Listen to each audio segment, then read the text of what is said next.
मनातलं as it is, filter नाही, drama नाही. जे मनात आहे तेच बाहेर. बिनधास्त, थेट, खरं.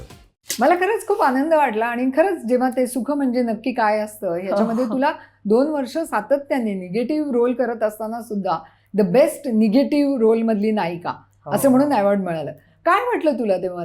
फारच छान. ऑफकोर्स म्हणजे अवॉर्ड मिळाल्यानंतर एक शाबासकी जी असते ती थाप आपल्या शाबासकीची पडल्यानंतर पाठीवरती बरं वाटतं. कोणीतरी आपल्या कामाची दखल घेते याची एक जाणीव असते, पण त्याचबरोबर एक प्रेशरही असतं की आपल्याला अशाच चांगल्या पद्धतीने सातत्याने काम करत राहायचं. कुठेही स्वतःच्या कामाला ग्रँटेड घ्यायचं नाही आहे, स्वतःला ग्रँटेड घेऊन चालणार नाही आहे, किंवा आपण प्रामाणिकपणा जो दाखवतोय कामाच्या बाबतीत तोही ग्रँटेड घेऊन चालणार नाही आहे. सो असामान्यत्व नेहमी असावं आपल्या भूमिकांमध्ये, जे सामान्य वाटणार नाही, किंवा सतत जे सगळे निगेटिव्ह रोल करतात किंवा त्या कामामध्ये काहीतरी वेगळे पण दिसलं पाहिजे आणि त्याच्यासाठी मी नेहमी प्रभावीशाली दिसली पाहिजे, तसं काम करता आलं पाहिजे मला. सो मला असं वाटतं की ह्या सगळ्याची जबाबदारी त्या अवॉर्ड सोबत येते. ते नुसतं अवॉर्ड घरात येत नाही. जेव्हा तुला सुख म्हणजे नक्की काय असतं साठी अप्रोच केलं गेलं, ओके, आणि तेव्हा तुला सांगण्यात आलं असेल निश्चितपणाने की हा निगेटिव्ह रोल आहे, ओके, तर तुला असं वाटलं नाही का तेव्हा की अरे मी एवढी सुंदर आहे, दिसायला सगळं आहे माझ्याकडे, त्याच्या आधी तुझं ऍक्टिंग करिअर पण खूप मोठं घडलेलं आहे, तर मला नायिका का नाही असं विचारलंस का पटकन ऍक्सेप्ट केलं होतंस? मी पटकन ऍक्सेप्ट केलं. असं काही नाही. माझं खरं सांगू का, खरं म्हणणं माझं, मला नेहमी परफॉर्मन्स ओरिएंटेड रोल करायला प्रचंड आवडतात. आणि जर लीड रोल असेल, हिरोईनचा रोल असेल, तर त्याच्यामध्ये सुद्धा तुम्हाला त्या रोलमध्ये करायला काही मिळतंय का, तिथे काही अवघड काही आहे का, तिथे एफर्ट पडले पाहिजे त्या रोलसाठी. अशा मालिकांची हिरोईन असेल तर मला डेफिनेटली म्हणजे पॉझिटिव्ह रोल करायला सुद्धा आवडेल. पण मला नेहमीच असं वाटतं खलनायिकेच्या रोलमध्ये प्रचंड ताकद असते, त्या ताकदीने उभं करावं लागतं.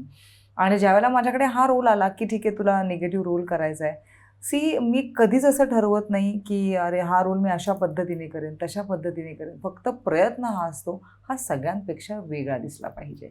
कारण की आज तुम्ही बघत असाल मॅम की खूप सारे सिरियल्स ऑन एअर चालू आहेत आता.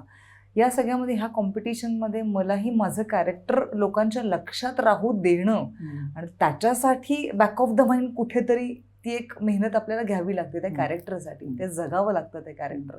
तर त्यासाठी माझा एक प्रयत्न असतो. म्हणजे मी त्यासाठी कोणाला कॉपी करायला जात नाही किंवा कोणाचं बघत नाही, काही नाही. फक्त माझं म्हणणं असतं की रोल कॅमेरा ऍक्शन सुरू झाल्यानंतर माझ्याकडनं जे काम बाहेर पडेल, त्या भूमिका माझ्याकडनं जी बाहेर पडेल ती कायम लक्षात राहिली पाहिजे लोकांच्या. त्याच्यातलं वेगळे पण काहीतरी, किंवा माधवी निमकरने शालिनी नावाचं कॅरेक्टर केलं होतं, ते माधुरीने वेगळंच केलं होतं. तर ते वेगळंच करण्यासाठी काय करता येईल मला, हा मी प्रत्येक रोलसाठी प्रयत्न करते. Not only for negative role, पण जे कुठलं कॅरेक्टर येईल ते लक्षात राहावं आणि ते डिरेक्टरच्या मतांशी सहमत असावं, डिरेक्टरच्या म्हणण्यानुसार बाहेर पडावं. कारण की प्रत्येक शॉट झाल्यावरती मी डिरेक्टरकडे लक्ष असतं माझं. कट म्हटलं मी लगेच डिरेक्टर सरांकडे बघते आणि मग जरा ते ओके म्हणजे त्यांना आवडला असेल शॉट तर सुपर्ब किंवा असं काहीतरी रिॲक्शन देतात.